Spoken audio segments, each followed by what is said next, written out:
Hey everybody, welcome back. It's tequila time. So, like I've again said in the past, if I acquire bottles while on a store visit or just buying them for my own collection, that we would do tastings online. And so I have two bottles here today, both from the same line. Um, Amatea is just a wonderful tequila. It's additive free. It's not really widely known. It's kind of new to the market, but then again, it's not that new to the market. My original bottle from Amateur happened to be a Reposado like this.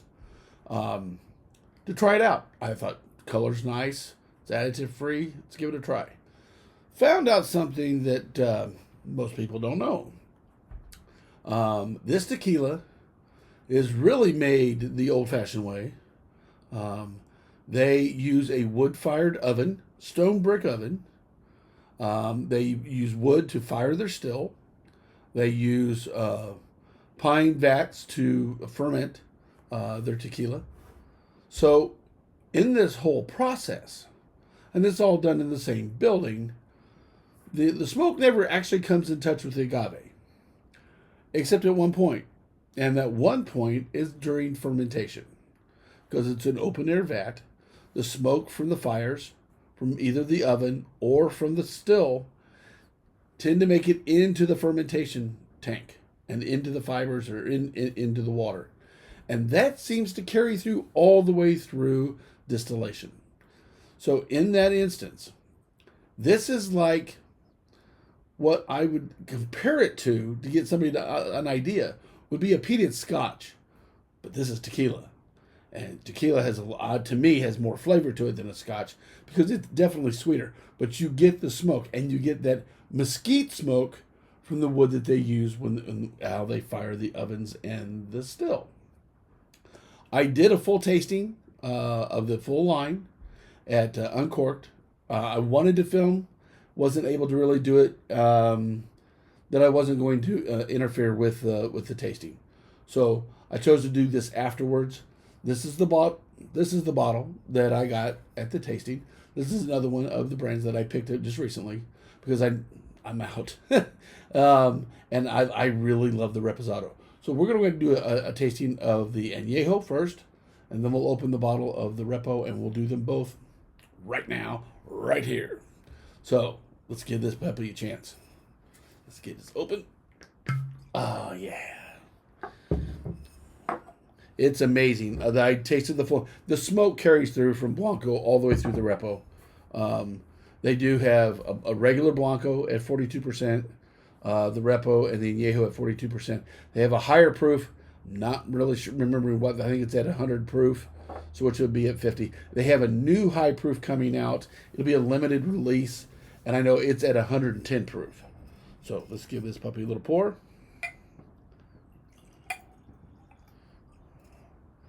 Give a little show and tell here. Look at that color. Look at that nice amber color coming from that Añejo. That is just something else. I mean, to go from the Repo to the Añejo. Granted, they are older, but that barrel has given that a wonderful color. No additives, no added sweeteners, no added colors. Cheers. Let's give this puppy a try. Oh yeah, there's that smoke. Yep. It's a little overpowering on the nose. It really is. But let's get to the flavor. Let's get to the taste. Mm.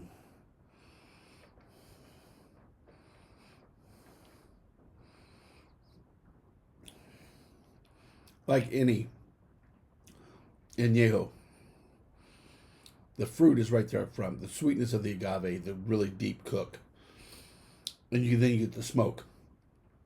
There's a little pepper to it, but it's nice. It's nice and good going down. It's easy going down. Like I said, if you like barbecue, smoky barbecue, if you're a Scotch drinker and want to try some tequila, these are the ones to try. These are the ones to try. This will introduce you to the agave world. It's it's just good tequila, guys. It just is. And so, give this puppy a try.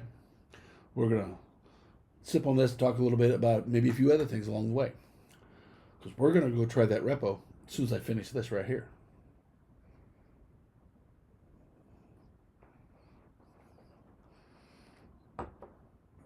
I've had some visits this week.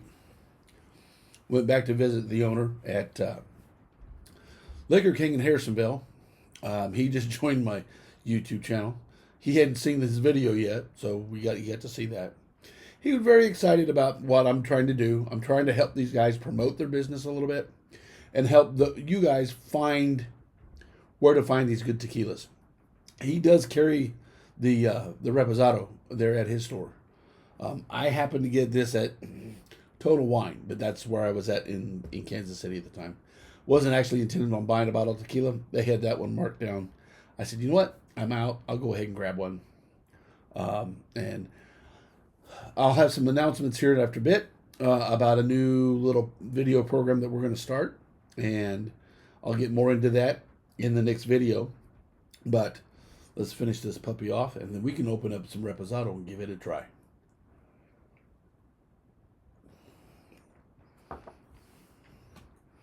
I remember why I like this stuff. I like that smoke. My brother-in-law, who's really into barbecue, and of course he's into whiskey, he and I opened the very first bottle I ever bought of this. And he was like, where'd you get that? Where can I get some? I want some more of that. And so we actually polished off the first bottle that I ever bought in short order. And then I went and bought another one, and that one didn't last lasted a lot longer than the first one. But then we also had a lot of other things to try. So we and then this is now his new favorite, Anejo Tequila. I wonder why. But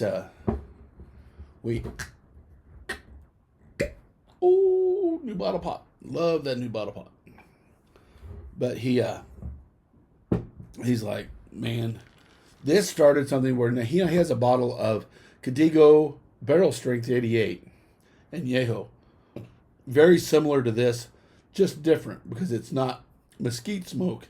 It's just the barrel from the whiskey barrels of how long it's there, and it really gives it that, you can taste that char. So in that vein, or in that context of that thought, that's where he wants to be as far as Añejos. I like everything from the sweet stuff to the stuff that's got a little spice to it. You know, like the El Tesoro, Knob Creek. I like that spice from the rye barrel. But I also like the regular Ocho Añejo that's nice and sweet and floral. The one Añejo, extra Añejo that I have not opened yet, which we will do someday.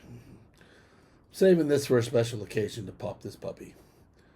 When we do that, then we'll do it on here. But until then, and y'all who know, you know, this is a special occasion tequila. It's too expensive just to drink every day. Well, unless you're, somebody rich. Which I am not, by any shape of the imagination. Oh, yeah. Let's get this in the glass and let it air out, son. Neck pours. But if you all are interested, look this stuff up. Find out more about it. It's great stuff. See, now the smoke is a little more subtle.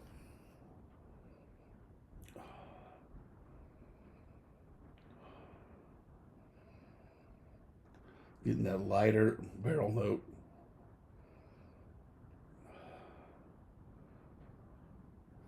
Good tasting stuff. Good smelling stuff. Let's give her a taste.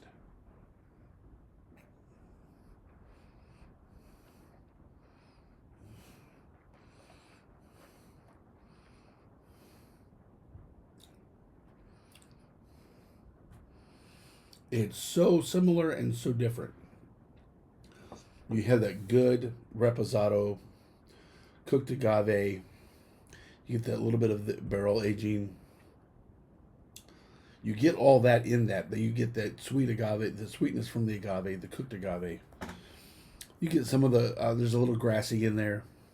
You get a little bit of pepper on the back, but there's no burn, and then you get some of that smoke. It's not as heavy as it is in this bottle, at least not yet. So it airs out more. It'll change its tasty notes, but up front, right off the bat, great stuff.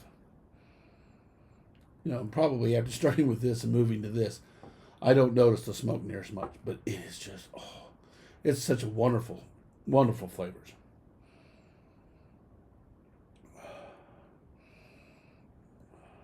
After I was at the mass beverage store, and I filmed inside the store, and I got talking to the owner, Adam, and I was like, I've got a few tequilas out in the car that you don't carry. Would you like to try some? And one of those was this. And when he tasted it, he's like, what's the name of that stuff and where do I get it? And then it wasn't more than 3 or 4 days later, he's carrying the full lineup at the store. He fell in love with it. I understand why. This is good stuff. It's a little pricey. I mean, you got to realize, in some ways, this is no different in structure as far as the distillery goes of like Fortaleza. They do it all manually. Everything's done by hand. It's a very small distillery that puts out a pretty good quantity. They have to work extra hard because they're putting wood fired, not only to the ovens, but to the still, to maintain the temperature, to get everything cooking the way it's supposed to get everything distilling the way it's supposed to. It's even more of a labor job than it is using steam. Because at least steam, you just turn the valve, open the steam up, it maintains the temperature. With wood, you keep stoking it, and that temperature goes up and it goes down, and it goes up and it goes down. And they have to cook their agave longer because they can't maintain the temperature of the oven consistently to make sure it's cooked all the way through. So sometimes it gets a little overcooked, it gets a little undercooked, and I think that's one of the reasons why we have such differences in flavors just between the Reposado and the Anejo. And then same way with the distillation. And then putting it in the barrel, it just absorbs more. So anyway, I'm just talking to be talking. But great tequila. And like I always say, it's always tequila time. You guys, if you can find it, you can afford it, buy it, you'll love it. It's always tequila time. We'll see you next time. Thanks a lot for showing up. Bye.